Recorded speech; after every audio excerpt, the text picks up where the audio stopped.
Assalamualaikum, selamat pagi teman-teman mahasiswa. Selamat datang di program terbaru KMP yaitu BBC. Baik, Bang Riki, terima kasih untuk saran dan motivasinya. Ini kebetulan kita ada dua pertanyaan dari pendengar kita. Yang pertama ini dari Desi Mutia _13. Hal fatal apa saja yang membuat paper kita rejected atau major revision di level Scopus? Jadi hal-hal apa saja yang jadi langsung ditolak ya? Setahu saya yang pertama itu adalah cek plagiarismenya itu dulu ya. Cek plagiarismenya dulu, usahakan di bawah 10% ya. Jadi minta akun tunitin sama dosen misalnya ya, kita coba tunitin sendiri, usahakan buat sampai di bawah 10%. Karena kalau sampai di bawah 10% itu insya Allah lebih cepat untuk prosesnya.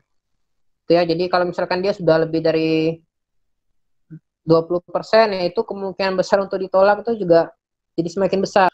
Nah, yang kedua, apa sih yang menyebabkan artikel kita atau paper kita itu serta-merta ditolak sama Scopus atau jurnalnya? Itu tidak sesuai sama skopnya. Jadi belum masuk ke proses review, tapi sama editor jurnal kan dilihat dulu nih sesuai atau tidak skopnya. Kalau tidak sesuai ya langsung di reject. Padahal belum di review sama viewer, baru sampai ke editornya. Nah, yang ketiga, biasanya major revision ya, banyak revisi, itu biasanya kurang referensi.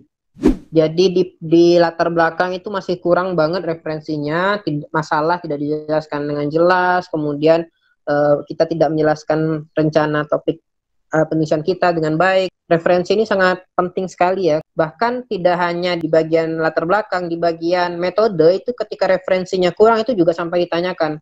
Sampai saya juga pernah ditanya, ini kan di metode kan kita buat tuh pedoman pensukuran seperti apa. Nah, sama reviewernya bilang, ini pedoman pensukurannya lihat dari mana sih? Mereka bilang harus ada referensinya. Referensi itu sangat penting di latar belakang, di metode, kemudian apalagi di hasil dan bahasa. Saya dapat di revisi setiap gambar yang kita hasilkan itu dibandingkan dengan referensi lain. Jadi memang referensi ini sangat penting sekali ya. Jadi yang terakhir itu saya itu memang pada dasarnya tuh perlu tingkatkan referensinya.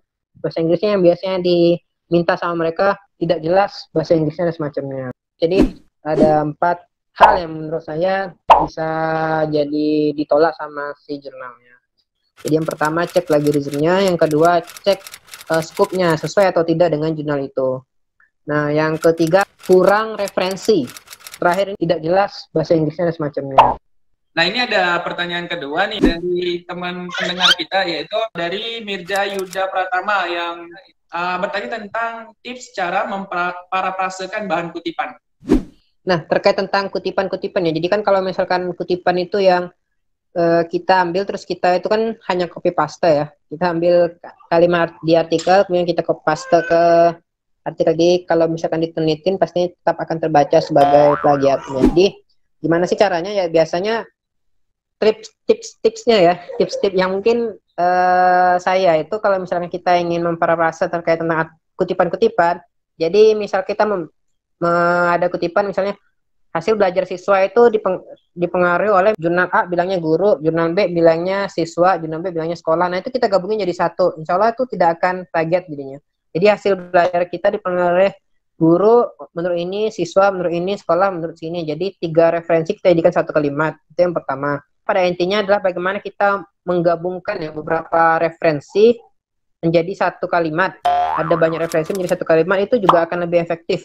Jadi lebih efektif untuk memparafrasenya. Nah, yang kedua terkait tentang bagaimana sih kita memparafrasenya, ya dibalik kalimat. Misalnya di situ dari kalimat aktif ya kita balik menjadi kalimat pasif. Nah, itu juga insya Allah tidak akan terbaca.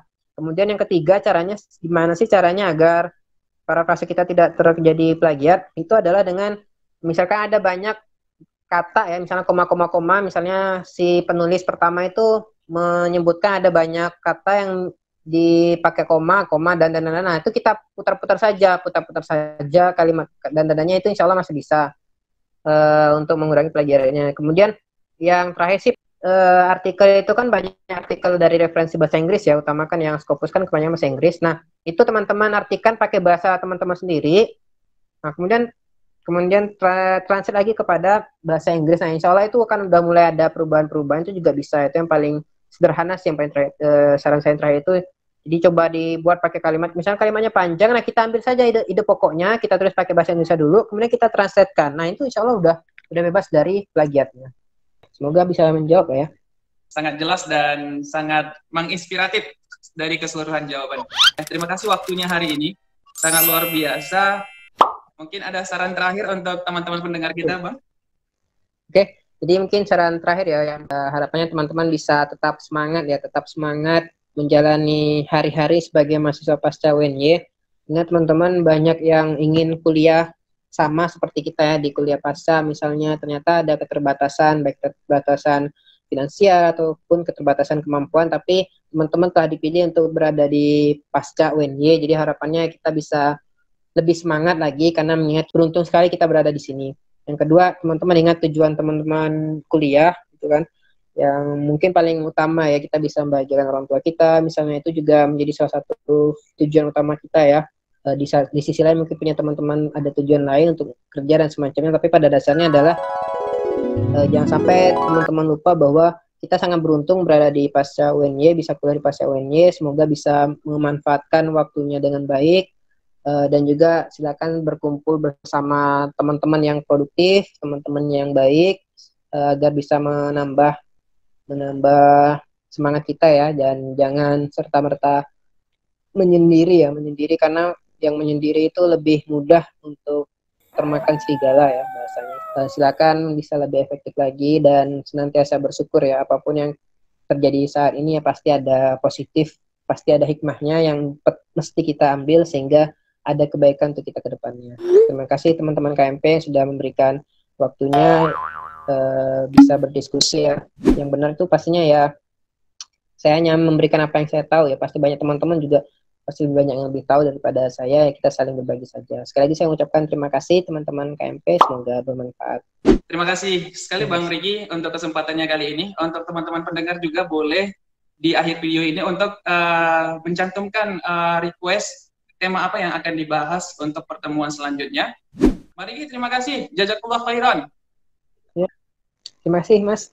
Ya, terima kasih. Mudah-mudahan kita ketemu di sesi selanjutnya. Dan doanya yang S2 bisa mengikuti jejak Bang Riki untuk lanjut ke S3. Amin. Amin, insyaallah amin. Terima kasih Bang Riki. Assalamualaikum warahmatullahi wabarakatuh. Waalaikumsalam warahmatullahi wabarakatuh.